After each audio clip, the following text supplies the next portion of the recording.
Hello all welcome to screen space. ఈ వీడియోలో ఒక రొనాల్డో చిత్రం మలయాళం మూవీ రివ్యూ అయితే తెలుసుకుందాం. ప్రెసెంట్ ఇది ప్రైమ్ వీడియోలో అయితే స్ట్రీమ్ అవుతుంది. తెలుగు డబ్బింగ్ అయితే లేదు భయ్య. మలయాళం లాంగ్వేజ్ ఉంటుంది, సబ్ టైటిల్స్ తో కూడా చూడొచ్చు. మూవీ డ్యూరేషన్ అయితే 2 hours 41 minutes అయితే ఉంటుంది. అండ్ సారీ నిన్న ఒక వీడియో మాత్రమే అప్లోడ్ చేయగలిగాను, ఎందుకంటే యాక్చువల్లీ మొన్న డేటా అయిపోయింది, వేయించుకోవడం కూడా కుదరలేదు. ఆల్రెడీ స్కెడ్యూల్ చేసి ఉన్న వీడియో అదొకటే, సో అదొకటే అప్లోడ్ అయింది నిన్న నైట్. మళ్ళీ డేటా వేయించుకున్నా, సో అందుకే మళ్ళీ మూవీస్ చూడడం జరిగింది. మళ్ళీ ఇప్పుడు రివ్యూస్ పెడుతున్నా. ఈ రోజు నుంచి మళ్ళీ యాజ్ యూజువల్ కంటిన్యూగా పెడతా. Sorry for the trouble. నిన్న ఒక్క రోజుకి. ఇక ఈ మూవీ విషయానికి వచ్చేస్తే స్టోరీ ప్లాట్ వచ్చేసి మెయిన్ లీడ్ అనే హీరో రొనాల్డో చిన్నప్పటి నుంచి సినిమా మీద పిచ్చి కళలు అంటూ పెరుగుతాడు. తన సినిమాటిక్ కళ నిజం చేసుకోవడానికి ఒక అవకాశం అయితే వస్తుందన్నమాట. పీకే అరవిందన్ ఒక ఫిల్మ్ మేకింగ్ కాంటెక్స్ట్ అయితే క్రియేట్ చేస్తారు. అందులో గెలవడానికి హీరో ఏం చేశాడు, ఏ షార్ట్ ఫిల్మ్ తీశాడు, అసలు ఏం జరిగింది అన్న మీరు ఈ మూవీలో చూస్తారు భయ్య. ఇక ఫుల్ వీడియోలోకి వెళ్ళిపోయే ముందు వీడియో లైక్ చేయండి అండ్ రివ్యూని కూడా చివరి వరకు చూడండి, అప్పుడే మీకు క్లియర్ గా అర్థమవుతుంది. ఇన్ కేస్ కంటెంట్ నచ్చితే కనుక ఛానల్ కూడా ఖచ్చితంగా సబ్స్క్రైబ్ చేసుకోండి. ఇక ఈ మూవీ విషయానికి వచ్చేస్తే ఫస్ట్ థింగ్స్ ఫస్ట్, నాకైతే వన్ టైం వాచబుల్ భయ్య.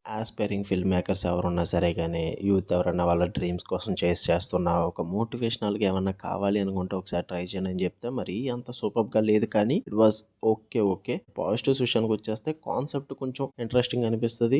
ఒక డ్రీమ్ ఫిల్మ్ మేకర్ కష్టాలు అండ్ రియాలిటీ వర్సెస్ ఇమాజినేషన్ కలిపిన స్క్రీన్ ప్లే అయితే ఉంటుంది. అది కొంచెం డిఫరెంట్ గా అనిపించింది. అండ్ ఫస్ట్ హాఫ్ లో చూపించిన షార్ట్ ఫిల్మ్ స్టైల్ ఎపిసోడ్స్ అయితే చాలా బాగా కనెక్ట్ అవుతాయి భయ్య. అండ్ అశ్విన్ జోష్ గారి పర్ఫార్మెన్స్ కూడా చాలా న్యాచురల్ గా ఉంటుంది. Cinematography and music technical aspects కూడా బాగా వర్కౌట్ అవుద్ది. యూత్ కి కళలు, స్ట్రగుల్స్, డ్రీమ్స్ కి వాళ్ళు పడే ప్రాబ్లమ్స్, వీటన్నిటిని కూడా చాలా రియలిస్టిక్ గా ప్రెజెంట్ చేస్తారు. కొన్ని ఎమోషనల్ సీక్వెన్సెస్ కూడా కొంచెం హార్ట్ టచింగ్ అయితే ఉంటాయి. ఇక నెగిటివ్స్ విషయానికి వచ్చేస్తే స్లో పేసింగ్ అయ్యా. సెకండ్ హాఫ్ అయితే డ్రాగ్ చేస్తారు, బాగా లెట్ డౌన్ అయిపోద్ది మూవీ అన్నది. చాలా సీన్స్ కూడా నెమ్మదిగా వెళ్తూ ఉంటాయి. బాగా సబ్ ప్లాట్స్ అయితే క్రియేట్ చేసేయడం వల్ల ఫోకస్ అయితే పోద్ది అనమాట మెయిన్ స్టోరీ నుంచి. అస్సలు వర్కౌట్ అవ్వలేదు. అండ్ చాలా క్యారెక్టర్స్ కూడా అన్వాంటెడ్ గా ఉంటాయి భయ్య, డెవలప్ కూడా చేయరు. పైగా 2 hours 41 minutes అంటే మన అవసరమే చెప్పాలి. అందువల్ల సెకండ్ హాఫ్ చాలా డల్ అయిపోద్ది.